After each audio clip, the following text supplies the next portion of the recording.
The ceiling in the hospital room seemed strangely low to me. I lay on the bunk, looking at the small cracks in the whitewash and listening to the humming of the equipment. It felt like someone was pressing a heavy weight on my chest, and every breath was hard to take. My heart, which had served me well for 78 years, had malfunctioned the previous evening as I was sweeping the yard of my house in Williamstown. My name is Harrison Mercer. I've worked as an auto mechanic all my life, repairing neighbors' cars, and was known around town as the man who could revive any engine. My hands, now covered with age spots and trembling with weakness, were once strong and sure. With them, I had built a house on Maple Street, a sturdy two-story red brick house with a wide veranda and a view of the river. I shuddered when the chamber door creaked open. In walked my son, Tobias, a tall 40-year-old man with thinning hair and a perpetually disgruntled expression. He worked as a realtor, always bragging about how many houses he'd sold in a month, though I suspected he wasn't doing as well as he tried to show. "How are you feeling, Dad?" he asked, sitting down on the edge of the chair by my bed. There was no genuine concern in his voice, just formal politeness. "Alive," I answered, rising slightly on the pillows. "The doctor said I was lucky. If the neighbor Martha hadn't called an ambulance when she saw me fall in the yard." Tobias frowned, as if talking about my possible death was inappropriate. "You should have gotten an emergency call system installed a long time ago," he said. "I've been talking about it for months. You live alone in a two-story house. Something could have happened when no one was looking." There was logic in what he said, but I was always annoyed by his way of talking to me like a naughty child. Since the death of Odelia, my wife, 5 years ago, Tobias and my daughter Mabel had treated me like a burden. Odelia was the link between us. She could smooth things over, find compromises. Without her, our family fell apart like an old machine without grease. "Is the house okay?" I asked, knowing that Tobias was more interested in the structure than in my health. "Yeah," I checked. Locked all the doors, turned off the gas. He paused, drumming his fingers on his knee. "Father, we need to talk about the future. The doctor said you'll need a long recovery, possibly constant care. At your age, living alone in a house this big isn't wise." This is it. The conversation I've been avoiding for years. I'd seen Tobias look at my house every time he came to check up on me. The house I'd built with my own hands in the 60s when land on the outskirts of Williamstown cost pennies. Now it was downtown and property values had skyrocketed. "I'm doing fine," I said firmly. "Martha comes over to help with the cleaning twice a week. I cook for myself, keep the yard in order." "You're in the hospital with a heart attack," Tobias reminded me. "That's not a sign that you're coping." I didn't say anything. It was useless to argue with Tobias. He'd inherited my stubbornness, but not my ability to admit mistakes. He'd always been like that as a child, breaking toys and blaming his sister. As I got older, I got more cunning, but the essence didn't change. "Did the doctor say when I'd be discharged?" I asked, changing the subject. "At least a week of observation." Tobias adjusted his shirt cuff. "I talked to Mabel. She thinks you should move to the Pine Grove nursing home. It's got good care, nursing staff around the clock." Pine Grove was where they used to send old people to die. I've been there several times, visiting old friends. Small rooms, the smell of medicine and despair, old men with empty eyes in wheelchairs. "No," I said firmly, "I'm coming home." "Father, be reasonable." I said no. My voice was weak but determined. "This is my home. I built it for Odelia when we were first married. Every nail in it was hammered in with my hands. I'm going to die there, not in some pine grove." Tobias sighed with feigned patience. "All right, let's not argue now. You need some peace. We'll talk about it later, when you're feeling better." He got up and headed for the door, then turned around. I've arranged for Nurse Winifred to keep a particularly close eye on your condition. She will give you medication and check your vitals. The doctor thinks you may need to adjust your dosages. I nodded, though something in his words made me wary. Tobias had never been a caring son. He'd visited me once a month or so over the past 5 years, usually with a request or to remind me to think about the future, a euphemism for talking about my will. After he left, the room became quiet. I looked out the window at the gray October sky and thought about my house. 4 bedrooms, a spacious kitchen, a workshop in the basement where I spent thousands of hours working on various projects. Once the house had been full of life, the laughter of children, the aroma of Odelia's baking, the sounds of music from the old record player. Now it was quiet, with only the ticking of the clock to break the silence. But it was my home, my fortress, and I wasn't going to give it up.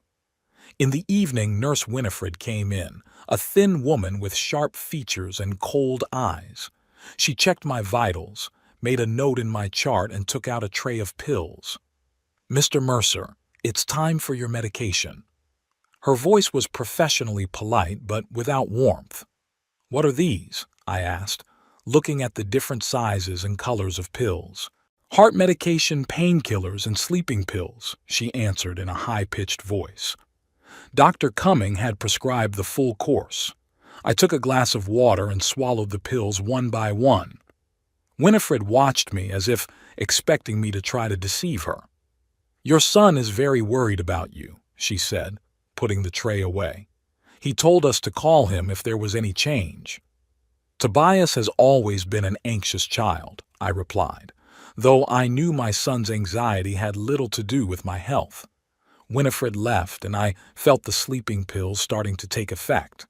My thoughts were confused, my eyelids heavy. Through my slumber, I remembered the days when I had built my house. Young, full of vigor, I worked from dawn to dawn, laying brick after brick. Odelia would bring me my lunch in tubs, sometimes helping me by handing me tools. We were so happy then, so full of hope for the future. I woke up in the middle of the night with a strange feeling. Something was wrong. My head was spinning more than usual. My mouth was dry. I tried to reach for the nurse's call button, but my hand wouldn't listen.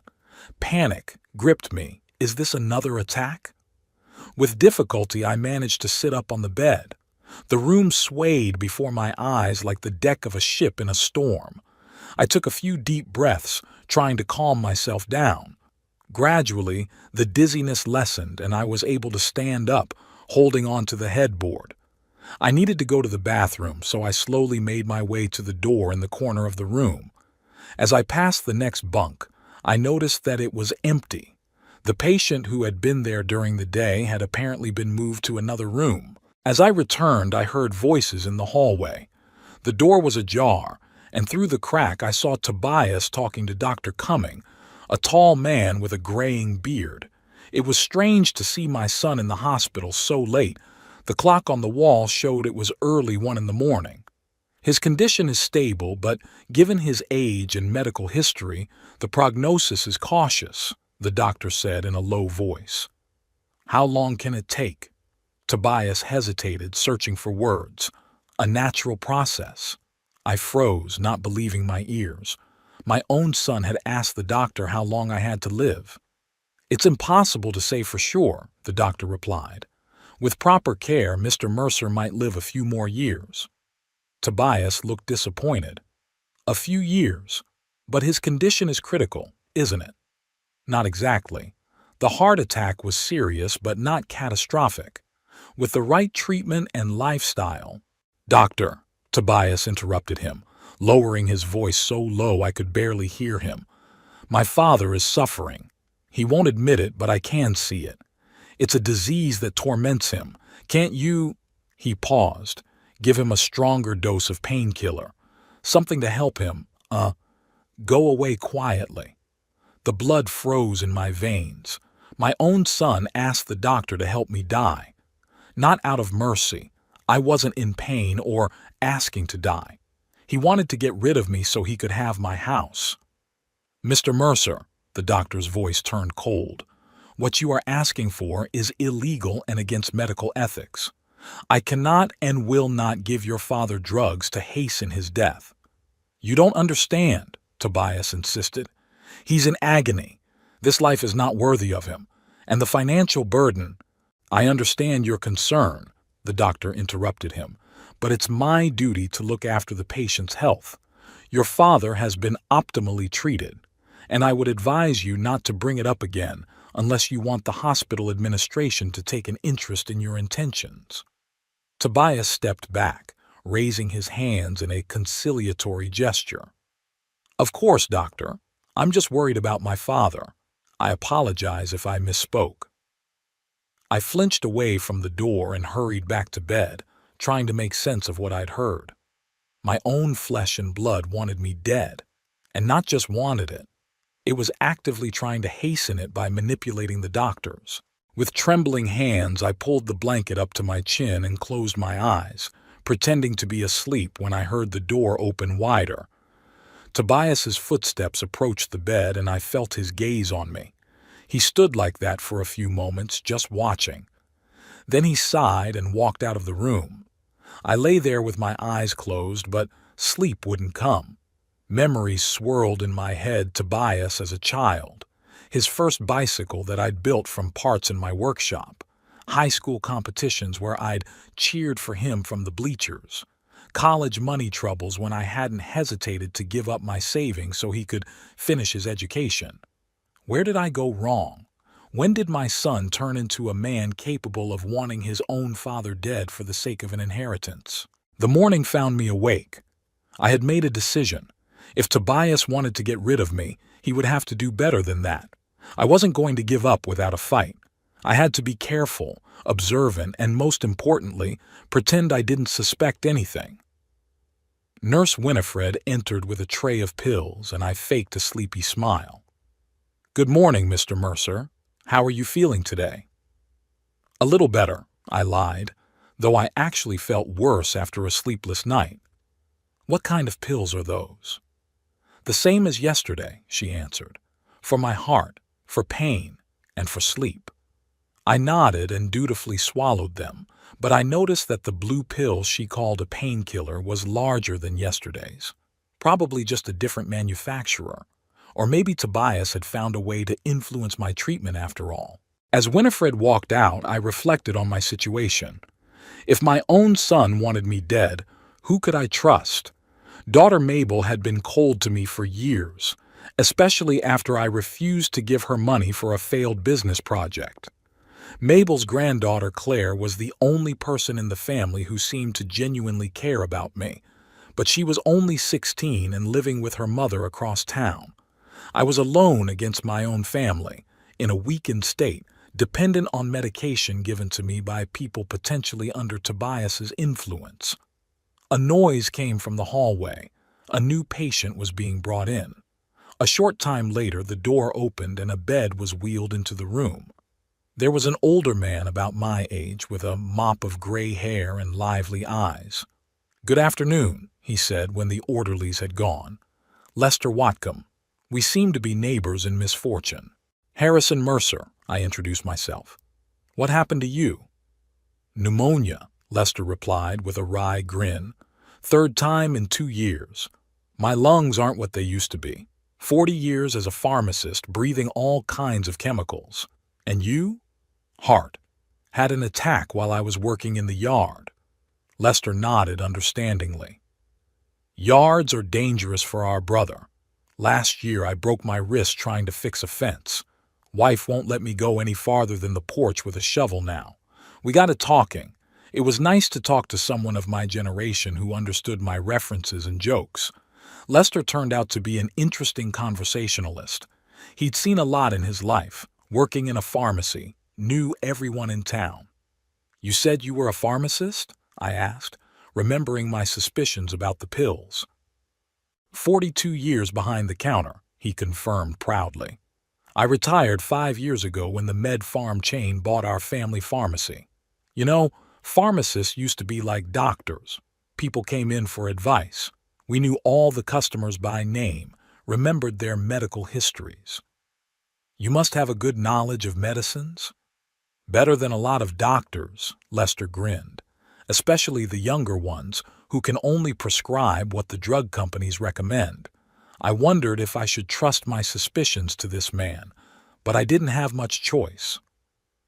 The day passed in conversations with Lester and a brief visit from Mabel, who brought me my toothbrush and pajamas from home. She was tense and avoided a direct look, hurrying away. I wondered if she knew of her brother's plans. That evening, when Winifred brought the pills, I noticed Lester watching her closely. "What's that blue pill?" I asked the nurse, pointing to the medicine that was bothering me. "Oxycodone," she replied. "It's a strong painkiller. The doctor increased the dosage to make you more comfortable." I felt a chill run down my spine. I hadn't asked for the painkiller to be increased. Moreover, I felt almost no pain, only discomfort and weakness. When Winifred left, Lester coughed. "Oxycodone in these doses is usually prescribed to terminal cancer patients," he said quietly. "It's unusual for cardiac patients, especially if there's no severe pain." Our gazes met, and I saw understanding in his eyes. He knew something was wrong. "My son," I whispered. "I think he wants to get rid of me." Lester didn't look shocked. "Unfortunately, I've seen this sort of thing before.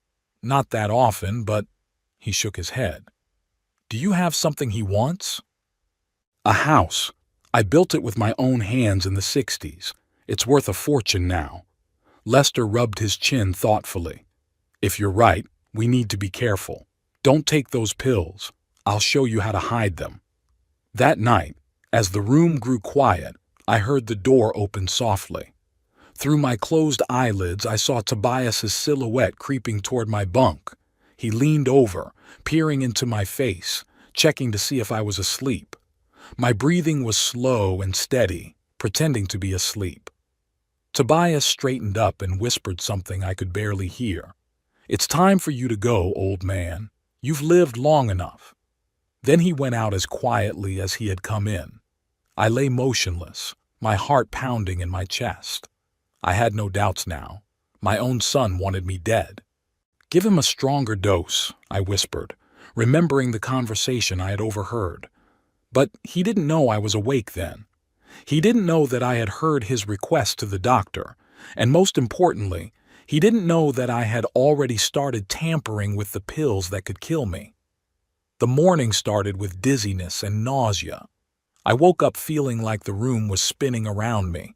I tried to sit up and almost fell out of bed, my body feeling foreign, my arms and legs unsteady.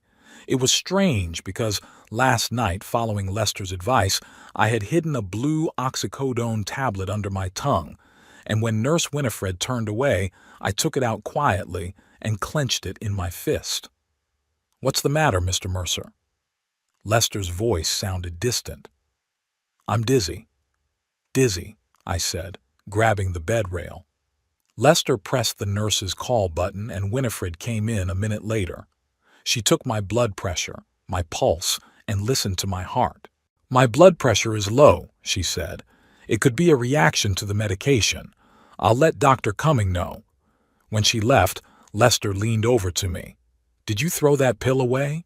"Yes," I whispered. "As soon as she left, I threw it in the toilet." He rubbed his chin. "So it must be the other drugs. Let me think. What else were you taking?" "A little white and pink capsule. She said it was for the heart." Lester frowned. "That's odd. Normally, heart medications don't produce this kind of reaction. Unless—" He stopped talking, thinking. Maybe the dosage is too high, or an incompatible combination. I remembered the words I'd heard Tobias say, "Give him a stronger dose." Maybe he'd gotten what he wanted despite the doctor's refusal. Maybe he'd managed to influence the nurse. The day passed in a half-dream, half-nonsense. I felt nauseous, weak, and apathetic. Dr. Cumming came in, examined me, wrote something down on my chart and said he would adjust my treatment. I wanted to tell him about my suspicions, but I was afraid. What if he didn't believe me? Or worse, What if he was in cahoots with Tobias? By evening, I felt a little better. Lester entertained me with stories from his practice as a pharmacist, and I was grateful for his company. At one point, he discreetly turned the conversation to my family. "Does your son visit you often?" I grinned.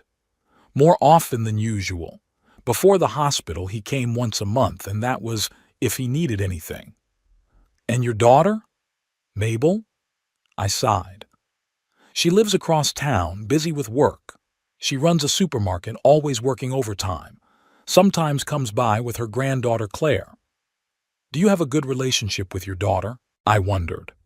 Mabel had always been a difficult child. Withdrawn, serious, didn't like to show emotion. In some ways, we were alike. Maybe that's why we couldn't find common ground. I wouldn't say that. After my wife died, it got complicated. Mabel blames me. "For what?" Lester asked cautiously. "For not insisting that Odelia go to the doctor sooner." I swallowed the lump in my throat. My wife didn't like doctors, always said she could do it herself. When she'd gotten stomach pains, she'd written it off as indigestion, taking home remedies. I offered to call a doctor, but she refused. After a month, she agreed, but it was too late. Terminal pancreatic cancer. 2 weeks later, she was gone. Lester nodded sympathetically. "And your son? Does he blame you too?" "Tobias blames the whole world for his problems," I grinned bitterly. "But, in the case of his mother, yes, I think he thinks I could have insisted more strongly too." The door of the room opened, interrupting our conversation.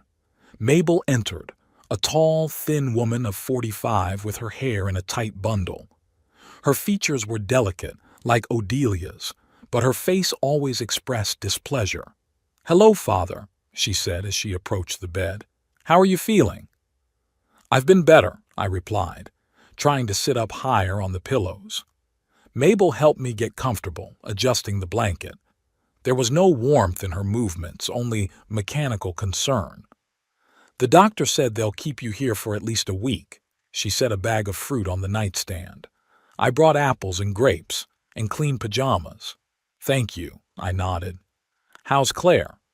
Mabel's face softened at the mention of her daughter. "She's good.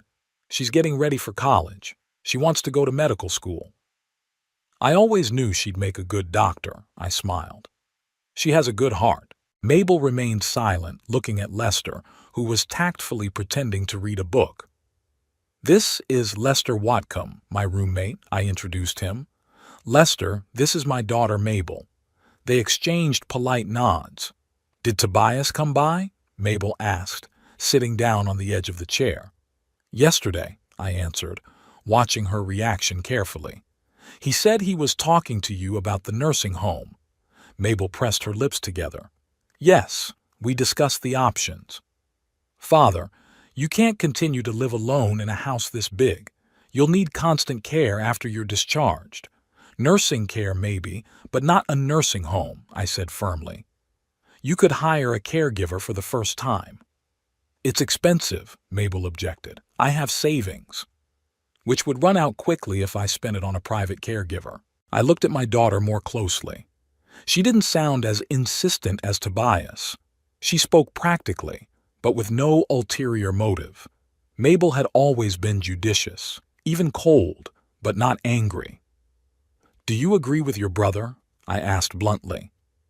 "That I'm better off at Pine Grove?" Mabel sighed. "I don't know what's better, Father, but I do know that you need care, and neither I nor Tobias have the ability to provide it. I have work, and Claire, he has his own affairs." His own business, I thought. I wonder if she knows how desperate he is. "Let's decide that when I get out of the hospital," I suggested, feeling tired from the conversation. Mabel nodded and stood up. "I had to go to work. Claire will stop by tomorrow after school." When she left, Lester put the book aside.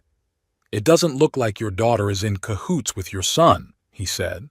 "No," I agreed. "Mabel is practical to the point of callousness, but she wouldn't want me dead. She just doesn't care. Or she hides it well." Lester shrugged. "I don't want to scare you, but it's best to be careful with everyone. I nodded, acknowledging his point. After Mabel left, I fell into a doze and dreamed about Odelia. We were sitting on the veranda of our house drinking lemonade, and she was laughing at something I said. Her laugh was always light as a bell, made the wrinkles gather around her eyes. "Harrison," she'd say, "you're the most stubborn person I know, but that's exactly why I love you." I awoke to the sound of footsteps. Winifred entered the room with a tray of medicine. It was about 6 o'clock in the evening, time for my next dose. "How are you feeling, Mr. Mercer?" she asked, checking the monitor. "Better than this morning," I answered. "I'm still a little dizzy." "Dr. Cumming adjusted your dosage," she said, handing me a cup of pills.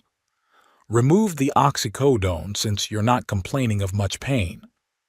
I took the cup and saw that the blue pill was indeed gone. In its place was a yellow capsule. "What's this?" I asked, pointing to the new medicine.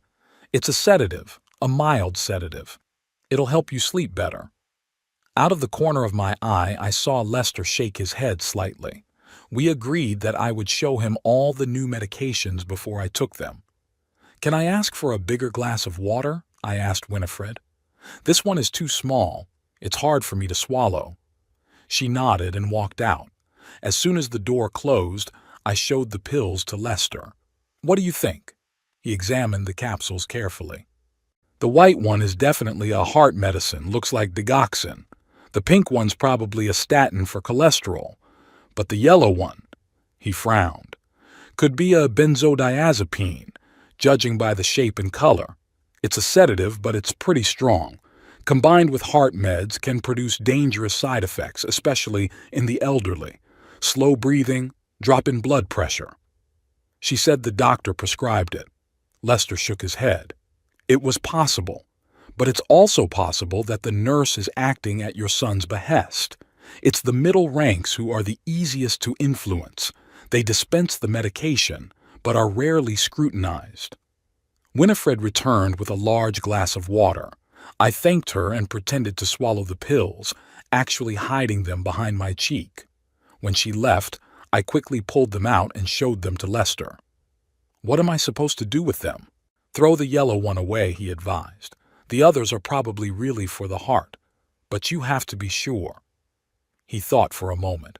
"I have an idea. My wife is coming tomorrow. I'll ask her to bring the drug book from home. It's old, but the main drugs are described in it."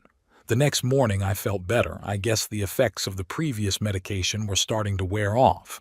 After breakfast, Dr. Cumming came in for his rounds. "How are you feeling, Mr. Mercer?" he asked, checking my vitals. "Less dizzy," I replied, deciding to be honest about it. "But still weak." "That's normal after a heart attack," he nodded. "Your vitals will stabilize, but recovery will take time. At your age, the heart recovers more slowly." "Doctor," I decided to take a chance. "They gave me a yellow capsule yesterday. They said it was a sedative. Are you sure I need it? I'm a good sleeper."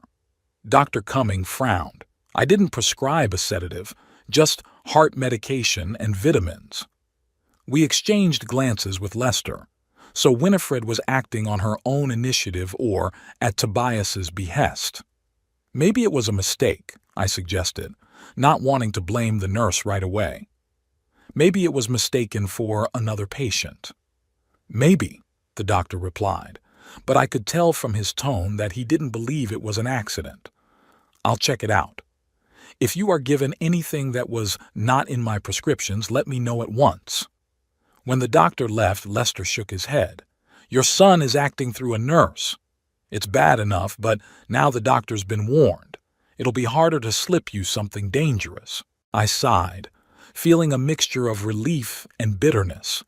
Relief that Dr. Cumming seemed to be on my side. Bitterness that my own son had tried to kill me. After lunch, Claire arrived, my granddaughter, a slender girl with long brown hair and smart Odelia eyes. She was the only person in the family who reminded me of my wife, not only in appearance but also in character. Kindness and gentleness combined with inner strength. "Grandfather," she hugged me gently but warmly. "How are you?" Mom said. "You're better." "Much better," I smiled, glad to be with her. "Especially now that you're here." Claire pulled a book out of her backpack. "I brought you a detective book. You like detective books. And also," she lowered her voice, "homemade cookies. Don't tell the nurses." She winked and placed a napkin-wrapped package on the nightstand. I laughed, for the first time in days. "You're a real treasure, Claire." She sat down next to me and talked about school, about preparing for college, about her plans to become a doctor. I listened to her with pride, thinking about how happy Odelia would be to see how her granddaughter had grown. "Did Uncle Tobias come to see you?" Claire asked, her tone changing. "Yeah, a couple times," I answered cautiously. "Why?" Claire paused for a moment, as if deciding whether to speak. "He's been weird lately," she said finally. "He came to my mom and me last week asking about your house, about the will. Mom said it was none of his business and they had a fight. I was surprised. So Mabel wasn't in cahoots with Tobias like I'd feared." "What else did he say?" "That you'd be better off in a nursing home, that the house was too big for one person, that it could be sold for a bargain." Claire shrugged. "The usual stuff he talked about, but this time he was kind of desperate." "In what way?" "I don't know how to explain it. Nervous, twitchy. Mom said he must be having money problems again." "Again," I thought. "So Mabel knows about his financial difficulties." "Claire," I took her hand, "have you noticed anything strange in your uncle's behavior toward me? Maybe he's been saying something." "Like what?" She frowned. I didn't want to scare my granddaughter with my suspicions, but I needed an ally. "Just any weirdness," I answered evasively. Claire hesitated. "Well, he's always treated you with less than respectful," she said carefully. "Called you old man behind your back, said you were out of your mind. His usual manner, but recently—" She hesitated. "I overheard him talking on the phone in our kitchen when he thought no one was listening, telling someone that he'd get the money soon, that the old man wouldn't last much longer. That was the day before your attack." A chill ran down my spine. So Tobias had planned ahead, maybe even counted on the heart attack killing me right away. "Thank you for telling me." I squeezed my granddaughter's hand. "It's important to me." "Do you think Uncle Tobias wants to hurt you?" Claire asked shrewdly. I looked at her, a 16-year-old girl who already understood the dark side of life. "I don't know," I lied, "but it's best to be careful."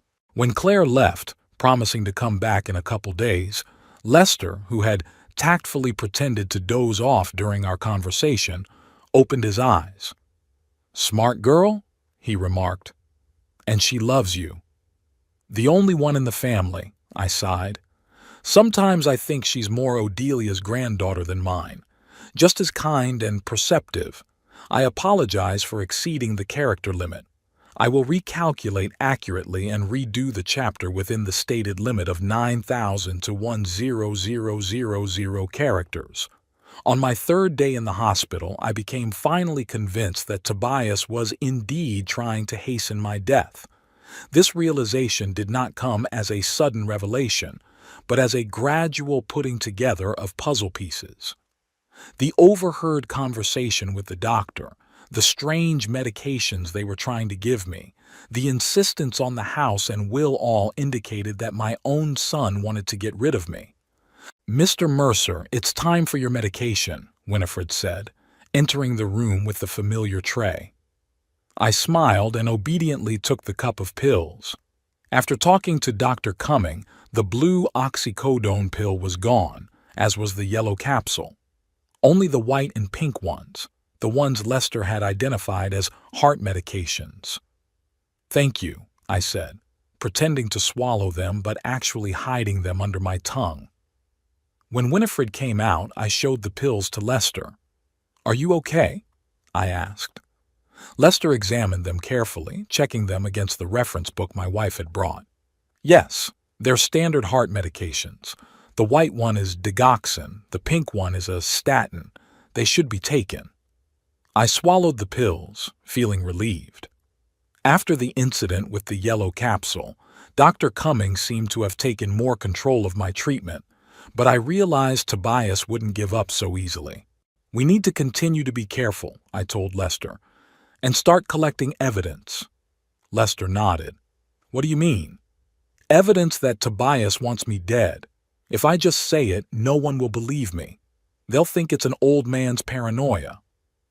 At that moment, the door opened, and an unfamiliar man in a light blue uniform with the badge Perrin Hollis, nurse, entered the room. Good afternoon, gentlemen, he said with a pleasant smile. I'm filling in for Winifred for the next few days. She's taken a leave of absence for family reasons. Lester and I looked at each other. Winifred suddenly disappeared right after Dr. Cummings started checking on her work? A coincidence? Unlikely. Perrin was a tall African-American man of about 35 with kind eyes and calm, confident movements. He checked my vitals, wrote them down on my chart, and asked how I was feeling. Better, I answered honestly. The dizziness was almost gone. Good, he nodded. Dr. Cummings says your condition is stabilizing. If this continues, you could be discharged in a few days. As Perrin walked out, Lester looked at him thoughtfully. Interesting coincidence with Winifred's disappearance, he said. Perhaps Dr. Cummings suspended her, I suggested, after I asked about the yellow capsule. Or your son decided to change tactics. Lester lowered his voice. The nurse failed, so now he's going to look for other ways. I nodded, realizing he was right. If Tobias was really serious, he wouldn't stop with the failed attempt at medication. After lunch, Claire came in as promised. She brought me fresh fruit and a new magazine about old cars, a long-time passion of mine that only my granddaughter remembered. How are you feeling, Grandpa? She asked, sitting down on the edge of the bed. Much better, I smiled, happy to see her. Maybe I'll be discharged soon. Claire frowned. And then what? Mom says you can't go home alone. I don't want to go to a nursing home, I shook my head. Maybe I'll get a nurse for a while. Claire thought for a moment. I could come over every day after school, she suggested. Help with cleaning, cooking. And in the summer, when the school year was over, I could even move in with you. I was touched by her offer, but I didn't want to put that kind of responsibility on a 16-year-old girl. That's very sweet of you, Claire, but you need to focus on your studies, especially if you want to go to medical school. She shrugged. I can study with you too. It's quiet in the house, no one's bothering me, and I still have to learn to cook. Let's talk about it when I'm discharged, okay? I suggested, although the idea of living with my granddaughter was becoming more and more appealing, especially since Tobias wasn't going to give up trying. We talked about things for a while, and then I decided to take a chance and ask her for help. Claire, you're good with phones, right? Sure, she nodded. Why? I pulled out my old smartphone, which Mabel had brought along with the charger and other things. I want to learn how to record conversations, I said bluntly, and to save those recordings so that they can't be easily deleted. Claire raised her eyebrows in surprise. Why would you want to do that, Grandpa? I hesitated, not knowing how much I could tell her, but then I decided she was old enough to understand and smart enough to help. I have reason to believe that your Uncle Tobias does not wish me well, I said carefully. I want proof in case he does something against the law. Claire turned pale. Do you think he wants to hurt you? Because of the house? Maybe, I nodded. I heard him asking the doctor to give me a stronger dose of painkillers, even though I wasn't complaining of pain. And the nurse tried to give me medication that the doctor didn't prescribe. Claire looked shocked, but not entirely surprised. I always knew that Uncle Tobias wasn't the most good man, she said quietly. But to think that he was capable of... She did not finish the sentence. I could be wrong, I added hastily, not wanting to traumatize my granddaughter. That's why I need proof. Claire nodded decisively. I'll help you. Give me your phone. She quickly found a voice recording app and showed me how to use it. Here you press the red button to start recording and here to stop. The file is saved automatically to this folder right here. I followed her actions carefully, memorizing the sequence. How do I make sure that Tobias can't delete these recordings if he takes my phone? Claire thought for a moment. The easiest way is to send the files straight to my email. That way, they'd be in two places. I'll show you how to do it. She patiently explained to me how to select a file, hit the share button, and send it to her email. I'll create a special folder for these entries, she said, and I'll put a password on them so no one but me can open them. Thank you, I squeezed her hand. You're a true friend, Claire. She smiled, but then she got serious. Grandpa, if you really think Uncle Tobias is dangerous, maybe you should tell the police. I shook my head. Unless I have proof, they won't take me seriously. They'd think it was senile paranoia or a family quarrel. Claire nodded, understanding my logic. Then be careful, and call me if you feel something's wrong, any time of the day or night. After Claire left, I felt better. Now I had a plan and an ally. I could start gathering evidence against Tobias. In the evening, he came himself, as always, with a strained smile and contrived concern. How are you, Father? Tobias asked, sitting down in the chair beside the bed. The nurses say you're better. Yeah, I'm on the mend, I replied, discreetly turning on the recording on the phone I kept under the blanket. The doctor says you might be discharged in a few days. Tobias frowned. Wasn't that a little early? Your condition was serious. I guess I'm stronger than I look, I grinned, watching his reaction carefully. You can't go home alone anyway, he said insistently. Mabel and I had already discussed our options. Pine Grove is ready for you as soon as you're discharged. I'm not going to a nursing home, I said firmly. I'm going back to my house. Tobias clenched his teeth, clearly holding back his irritation. Father, be reasonable. You just had a heart attack. You need constant care, medical supervision. I'll hire a nurse, I objected. I have savings, which would run out quickly. Tobias shook his head. Private caregivers are expensive. Besides, the house needs constant maintenance. The roof leaks. The tiles in the bathroom are falling off. You said so yourself. He was right. The house did need work, but I knew he was only concerned about the condition of the house because of its potential sale value. I can handle it, I said stubbornly. This is my house, Tobias. I built it with my own hands for your mother. I'm not leaving it. Tobias sighed, changing tactics. All right, let's consider a compromise. Sell the house and use the money to buy a smaller apartment in a modern building with an elevator and a concierge. You'll have money left over for a caregiver and a comfortable life. I knew exactly what he was getting at. If I sold the house, the money would probably go through him as a realtor. It wouldn't take long to convince the old man out of his mind to sign the papers. No, I said firmly. I'm staying in my house. Tobias couldn't take it anymore and raised his voice. Damn it, Father! Why are you so stubborn? A house is just a building. It costs a fortune to heat empty rooms. It's my house, I repeated calmly, and my money. I will spend it as I see fit. On my 5th day in the hospital, I felt much better. The dizziness was completely gone. My blood pressure had stabilized, and Dr. Cummings said that if this continued, I would be discharged in 2 days. This news should have been cheering, but instead I was feeling anxious. At the hospital, I was under constant observation. Lester and Perrin were here, and they had effectively become my protectors. At home, I'd be vulnerable, even with Claire by my side. What are you thinking about, Mr. Mercer? Lester asked, noticing my anxiety. About what will happen when I'm discharged, I answered honestly. Tobias wouldn't give up trying. Lester nodded, understanding my concerns. We need to gather more evidence while you're still here, he said. And maybe talk to Dr. Cummings straight, I wondered. The doctor seemed a decent man and had already been vigilant about Nurse Winifred. Perhaps it was worth the risk to tell him of my suspicions. At that moment, Perrin entered the room with a tray of medicines. "Good afternoon, gentlemen," he said with a smile. "How are you feeling today?" "Better," I answered.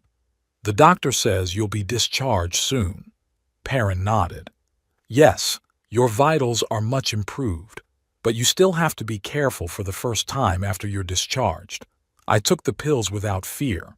Perrin was reliable, and as Lester had assured me, all the medications were standard for my condition. When Perrin finished checking my vitals, I ventured out. "Perrin, can I ask you something in confidence?" He nodded seriously. "Of course, Mr. Mercer." "You said that Dr. Cumming asked you to be especially careful with my medication. Why do you think that was?" Perrin thought for a moment, then looked at the closed door and lowered his voice. "I shouldn't talk about this, but Dr. Cumming found discrepancies in the medication log. Winifred was giving you medications that weren't prescribed." "Like what?" I asked, even though I already knew the answer. "Heavy sleeping pills, narcotic painkillers in excessive doses. These are dangerous drugs, especially for patients with heart problems." I nodded, feeling a chill run down my spine. So I was right. Tobias was really trying to kill me with the nurse's hands. "Thank you for your candor," I said. "I need to talk to Dr. Cumming." Perrin looked at me carefully. "You suspect something, don't you?" I met his gaze. "Yes, and I have proof." Perrin nodded. "I'll tell the doctor you want to see him. He should be here for his evening rounds." After Perrin left, Lester moved his chair closer to my bed.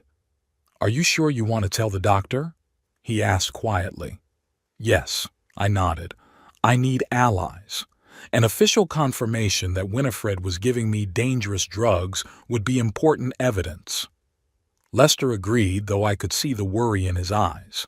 In the afternoon, Claire came in, bringing another car magazine and homemade cookies.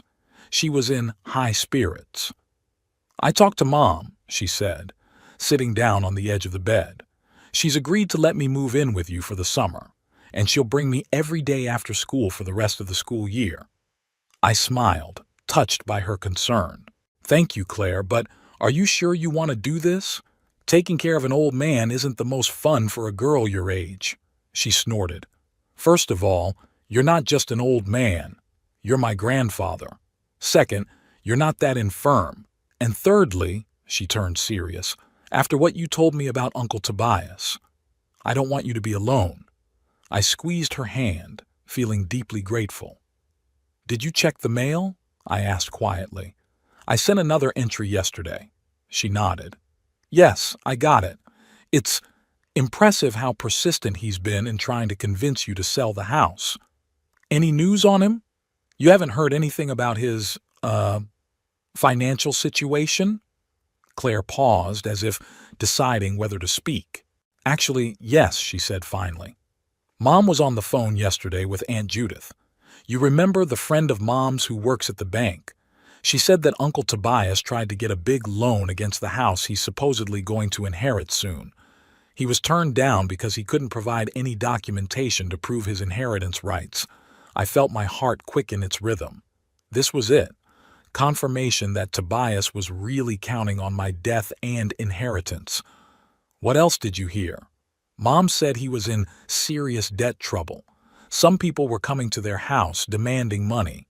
Mom thinks he was dealing with illegal creditors." The picture was getting clearer and clearer.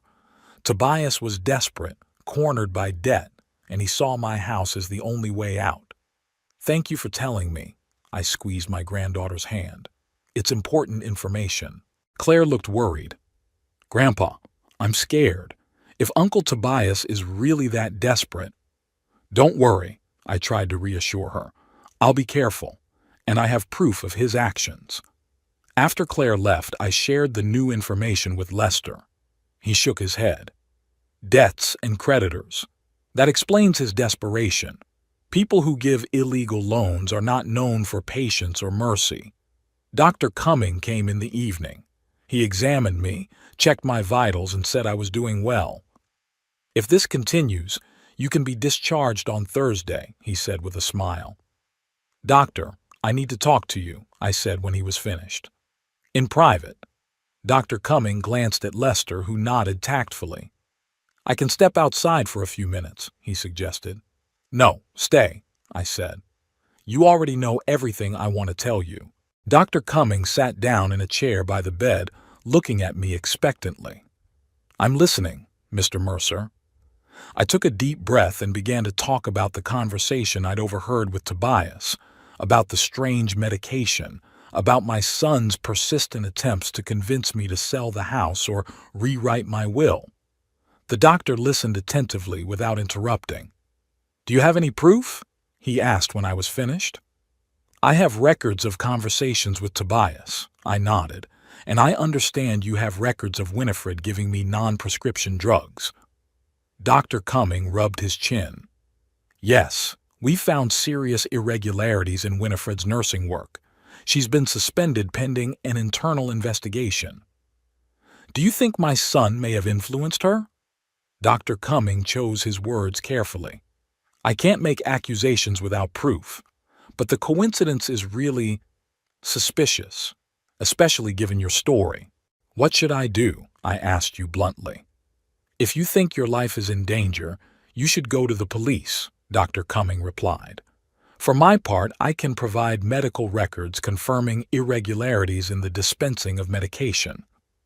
I nodded, grateful for his support. There is one more thing, I said. My son is in desperate financial straits. He has large debts, including to illegal creditors. He expects to get my house after I die. Dr. Cumming frowned. That's a serious motive. I recommend you contact the police as soon as you are discharged. In the meantime, we will provide you with maximum security here. After the doctor left, I was relieved. I now had another ally, and my suspicions were confirmed by the medical staff. The night passed peacefully, but the next morning everything changed.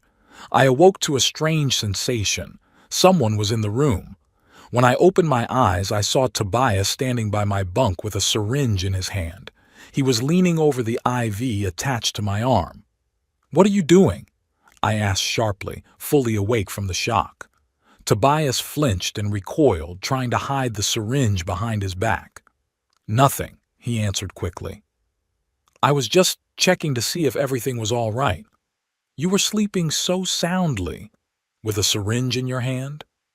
I pulled myself up on the bed, keeping my eyes on him. Tobias looked cornered. His face was flushed, his eyes darting around, looking for a way out. It's not what you think it is, he began to justify himself.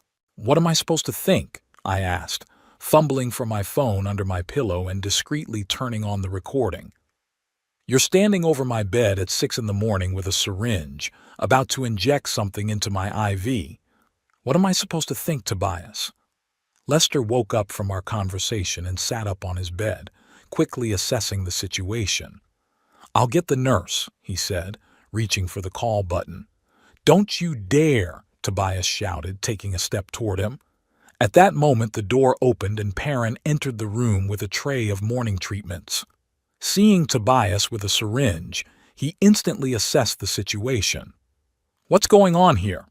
He asked sternly, placing the tray on the bedside table. My son tried to inject something into my IV, I said, pointing to the syringe in Tobias's hand. Tobias went pale, then red, his eyes darting between me, Lester, and Perrin. He looked like a hunted animal ready to make a desperate leap. It's not like that, he tried to defend himself. I just... Put the syringe on the table, Perrin ordered in a firm voice, slowly approaching Tobias. Slowly and carefully. Tobias clenched his fist, and for a second I thought he was going to lunge at Perrin. But then his shoulders slumped, as if all the air had been taken out of him. He put the syringe down on the bedside table. I just wanted to help, he muttered. Dad's in pain. He needs painkillers. What kind of anesthetic? Perrin asked, taking the syringe gently with 2 fingers. Are you a doctor? Do you know what can be administered to a patient with heart failure? Tobias remained silent, staring at the floor. "I'm calling security," Perrin said, heading for the door. "No!" Tobias shouted, blocking his path. "Please don't. This is all a misunderstanding." "Get out of my way," Perrin said calmly but firmly, "or I will be forced to use force." Tobias didn't move. His eyes became desperate. "You don't understand," he said, lowering his voice to a whisper. "I need the money. I need it now. They'll kill me if I don't pay." "Who?" I asked, though I already knew. "The people I borrowed from." Tobias turned to me, his face contorted with fear. "I owed them 200,000. They gave me a week. If I don't pay them back, they—" He didn't finish the sentence. "And you decided to kill me to get the house?" I asked, feeling my heart clench with pain. Not physical pain, but the realization of how low my own son had fallen. Tobias shook his head, his eyes filling with tears. "I didn't mean to kill. Just hasten the inevitable. You're already old, sick. Why should you suffer for a few more years? And I need the money now, or I'm dead." I stared at him, not believing my ears.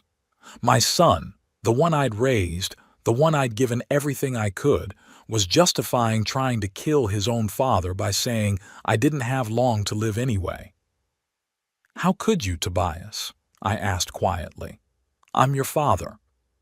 "Where were you when I needed a father?" he blurted out, his face contorted with anger. "Always in his workshop, always with the machines, never with me. Mother was the only one who took care of me, and when she died, you didn't even try to be there for me." His words hit me harder than any physical pain. Was I really such a bad father? Was this really how Tobias had felt all these years? "I loved you, Tobias," I said, feeling a lump come up in my throat. "I've always loved you." "Loved you?" He grinned bitterly. "You don't even know who I am, what I do for a living, what's important to me." "I know that money is more important to you than your own father's life," I replied, feeling the anger rising inside, pushing the pain out. Perrin took the moment to slip past Tobias and out into the hallway. He returned a moment later with 2 guards. "This man tried to inject an unknown substance into the patient's IV," Perrin said, pointing at Tobias. "The syringe is on the table. Don't touch it. There might be prints on it." The guards nodded and approached Tobias. "You'll have to come with us, sir," one of them said. Tobias didn't resist. He looked broken, his whole body limp, as if his strength had been drained from him. "Father," he said, turning to me for the last time, "please don't report me. They'll kill me if I go to jail. I won't be able to pay them from behind bars." I looked at my son, a scared, desperate man willing to kill for money. What was I supposed to feel? Hate? Contempt? But all I felt was endless fatigue and bitterness. "I don't know, Tobias," I said honestly. "I'll have to think about it." The guards led him out of the room and Perrin took the syringe carefully, wrapping it in a sterile tissue. "I'll give this to Dr. Cumming," he said. "He'll decide if the police should be called." When everyone had gone, Lester came and sat down next to me. "Are you all right?" he asked with genuine concern. "I don't know," I answered honestly. "My own son." I couldn't finish the sentence. "He's desperate," Lester said quietly. "People do terrible things when they're cornered. That's no excuse, of course, but—" I nodded, realizing what he meant. Tobias wasn't just greedy or angry, he was scared to death. These illegal moneylenders Claire was talking about must have been serious people if they'd made him take such a desperate step. An hour later, Dr. Cumming came in. He was grim and serious. "We've sent the contents of the syringe for analysis," he said, "but the preliminary assessment was that it was a lethal dose of morphine. Your son is being held by security, and the police are on their way." I sighed, feeling my heart clench with pain. "What's he facing?" "Attempted murder is a serious charge," Dr. Cumming replied, "especially since we have evidence of previous attempts through drug manipulation." I closed my eyes. trying to comprehend everything that was happening. My son, my own son, had tried to kill me, and now he was facing prison. "Doctor," I said, opening my eyes, "can you give me some time before calling the police? I want to talk to my son."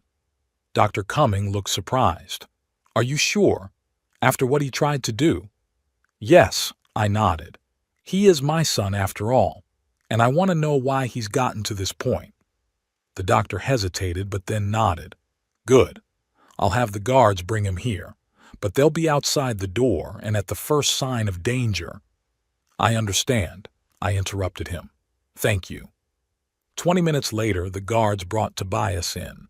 He looked 10 years older, his face gaunt, his eyes red, his hands trembling.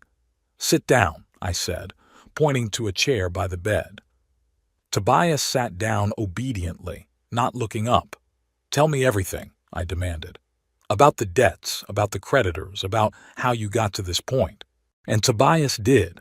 About his bad investments, about the real estate market crash, about how he'd borrowed money to cover his previous debts, how he got into the gambling business hoping for a quick win and lost everything he had, how he turned to illegal moneylenders when banks refused to lend to him, and how these people threatened him and his family if he didn't repay the debt on time. "I saw no other way out," he finished his story. "Your house is the only thing of value I have, or rather, what I could have after your death. And you decided to hasten my death," I said, not asking, but affirming. Tobias nodded silently, not looking up. "Why didn't you come to me?" I asked. "Didn't you tell me about your problems? Maybe we could have found another solution." Tobias grinned bitterly. "And what would you have done? Sell your precious house to help your loser son? You always said the house was all you had left of your mom, that you'd never sell it." "But that's no reason to kill me," I exclaimed, feeling the anger rising again. "I know," Tobias whispered, his shoulders slumping even more. I don't know what came over me. I was desperate. These people, they don't joke when they threaten. They've come to our house before, scaring Jessica and the kids." I sighed, feeling the anger give way to fatigue. My son, as desperate as he was, had tried to kill me, twice. And now he was facing prison and his family, possibly the vengeance of creditors.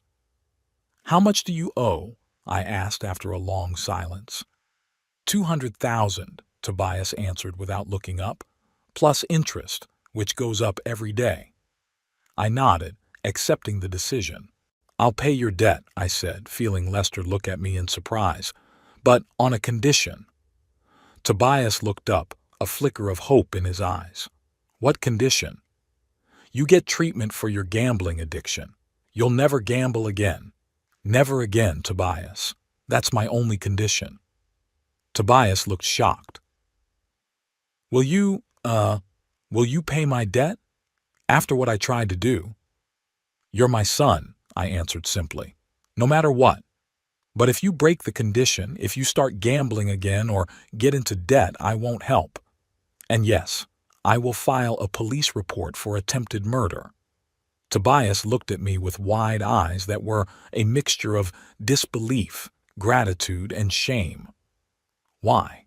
he whispered. "Why are you helping me after all I've done?" I stared at him for a long time, remembering the little boy with the wide smile who used to run around the yard of our house playing with the dog. The boy who used to bring me his drawings and ask me if I liked them. The boy who cried when I left on business trips and ran happily to meet me when I returned. "Because I'm your father," I finally answered, "and I will always love you, even if I haven't always been able to show it." A week after the Tobias incident, I finally made it home. Mabel's car stopped in the driveway and I just sat there for a few minutes, looking at my house, the red brick, the wide porch, the tall windows, the house I'd built with my own hands for Odelia, the house my own son was ready to kill me for.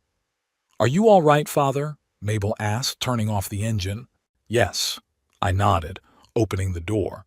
"It's just weird coming back after everything that had happened. Claire, who was sitting in the back seat, got out and helped me with my bag. She was smiling, but I could see the worry in her eyes. "I'll heat up dinner," she said as we entered the house. "Mom made your favorite soup." I nodded gratefully and made my way into the living room. Everything looked exactly the same as it had before I'd been hospitalized, but it felt different. It was as if my home, my fortress, had been desecrated by betrayal. Mabel made me comfortable in a chair, brought me a blanket and a cup of tea. "How are you feeling?" she asked, sitting down across from me. "Physically much better," I answered honestly. "Dr. Cummings said the recovery was going well." Mabel nodded, then paused as if searching for words. Morally?" I sighed. Mabel knew about Tobias's attempt, even though I'd asked Dr. Cumming not to tell the police until I'd decided how to proceed. "It's hard," I admitted. "It's not every day you find out your own son wants to kill you." Mabel pressed her lips together, her eyes hardening. "I never thought Tobias would do something like that," she said quietly. "I knew he had money problems, but—" She shook her head, unable to find the words. "He was desperate," I said, surprised at myself for defending my son. "Those creditors, they threatened his family." "That's no excuse," Mabel replied sharply. "Nothing justifies trying to kill your own father. He should be put on trial." I looked at my daughter, seeing the anger and determination in her eyes. Mabel had always been principled, even tough. Maybe too tough. "I haven't decided what to do yet," I said. "Tobias is under house arrest right now. I have time to think about it." Mabel wanted to object, but Claire came into the room with a tray. "Lunch is ready," she announced with a strained smile. We went into the kitchen and Claire poured the soup onto plates. We ate in silence, each absorbed in his own thoughts. "I'm going to stay here tonight," Mabel said when we were done. "I'll bring Claire's things tomorrow. She's moving in with you like we agreed." I nodded, grateful for my daughter and granddaughter's concern. "Thank you, Mabel." "You too, Claire. I don't know what I'd do without you."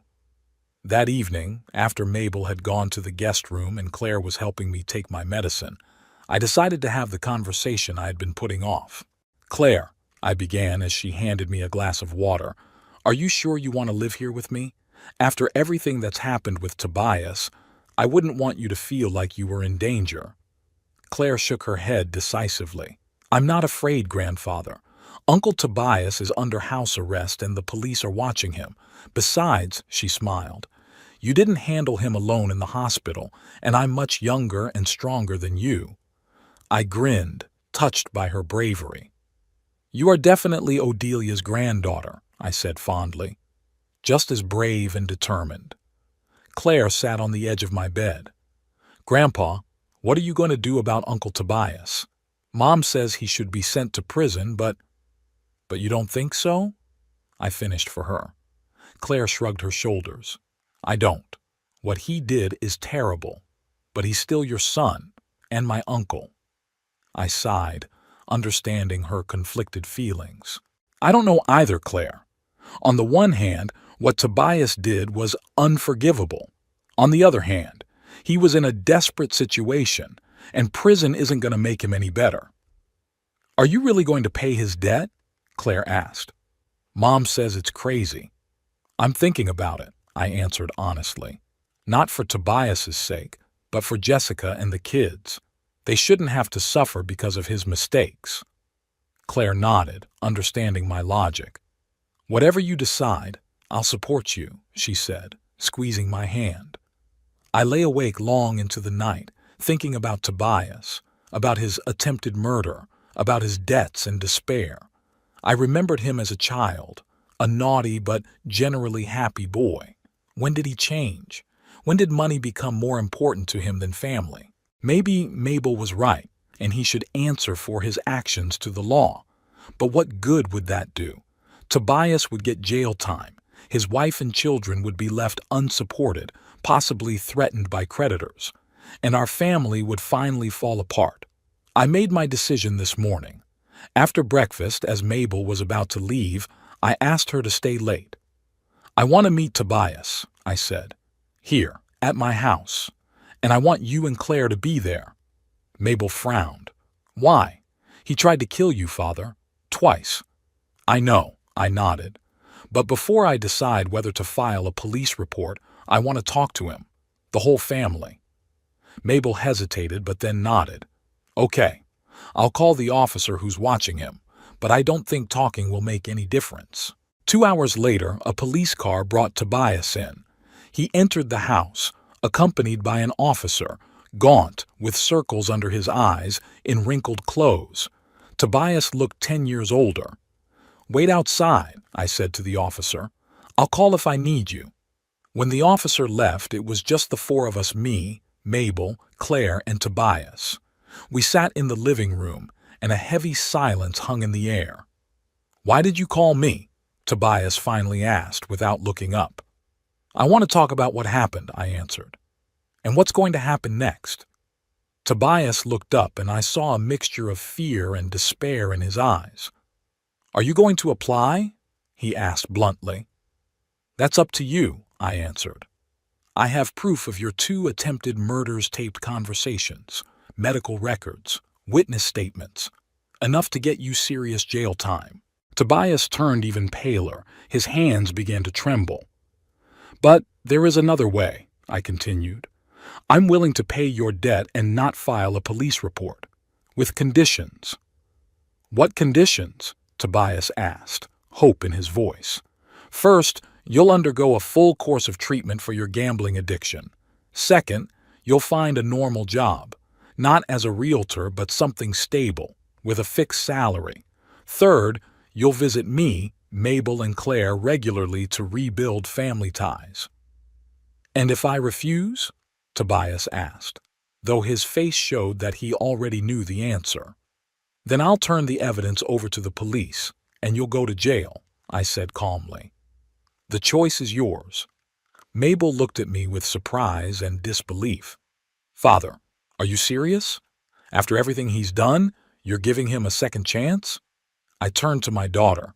Yes, Mabel, because he's my son, and your brother, and Claire's uncle. What will his prison time get us?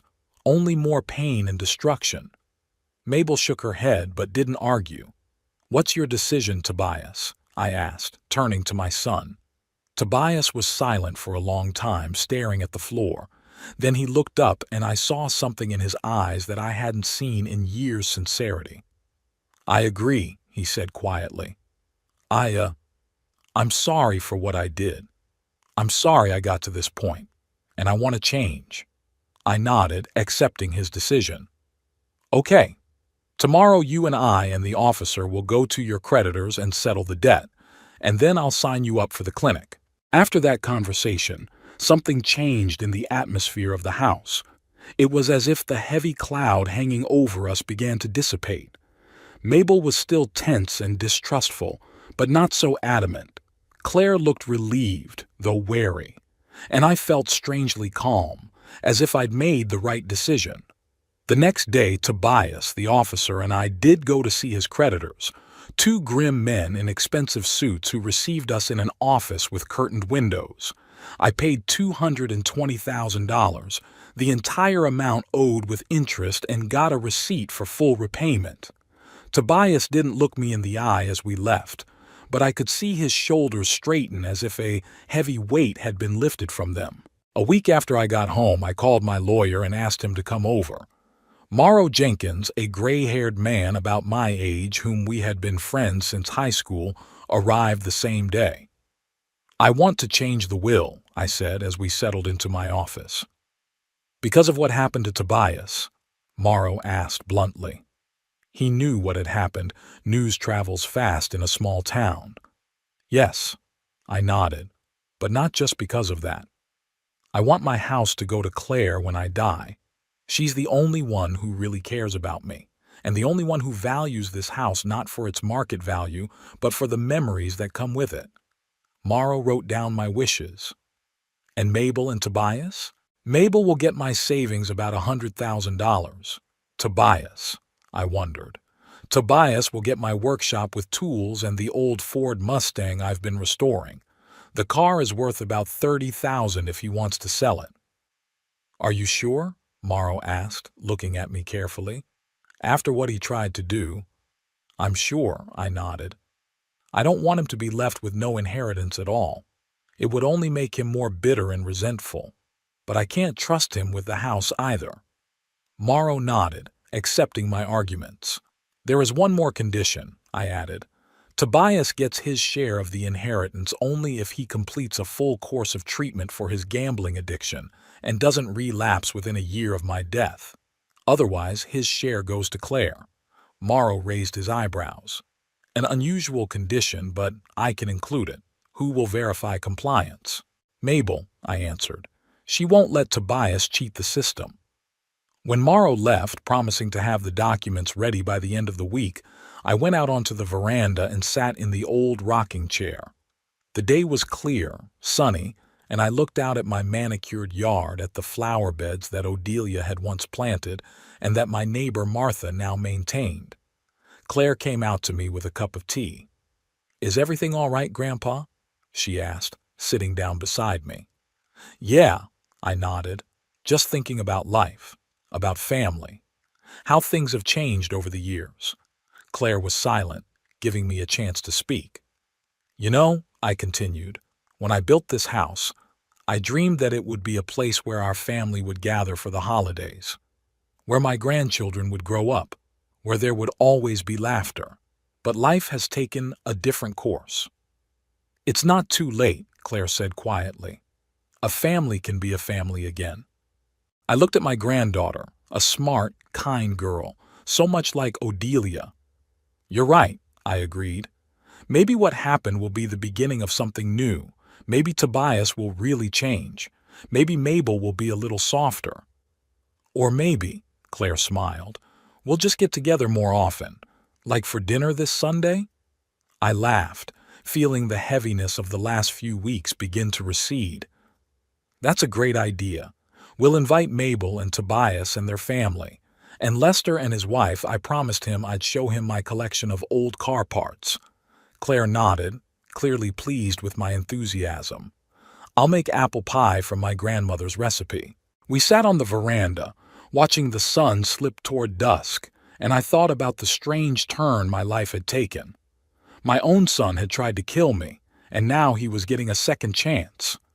My daughter, who had kept aloof for years, started calling and stopping by more often, and my granddaughter had moved in with me, filling the house with the life it had sorely lacked since Odelia's death.